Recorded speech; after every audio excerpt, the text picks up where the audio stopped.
تین صرف اللہ کی عبادت کرنا اور اللہ کے ساتھ کسی کو شریک اور ساتھی کسی کو نہ بنانا، یہ ہے اسلام۔ بات سمجھ میں آئی؟ جی۔ اب کوئی پوچھے تو آپ اس کا جواب دے لیں گے؟ انشاءاللہ دے لو گے نا؟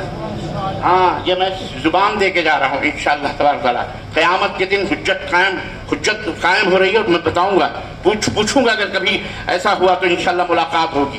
بہرحال تو یہ ہے اسلام۔ تو عزیزان گرامی، اپنے معاشرے کو اس اصول کے اوپر ڈھالو اور صحیح دین، صحیح اسلام کو اپنا کر ایسے بچوں سے، اپنے لڑکوں سے شادیاں کراؤ۔ لڑکیوں کے بارے میں بھی جس طرح لڑکوں کے بارے میں اللہ کے رسول صلی اللہ علیہ وسلم فرما، ایسے لڑکیوں کے بارے میں بھی یہ حکم ہے کہ تنکح المرأۃ لأربع، عورت 4 چیزوں کی وجہ سے شادی کی جاتی ہے۔ نمبر 1 لمالہا، اس کا مال و دولت دے کر کے، ولحسبہا، اس کا حسب نسب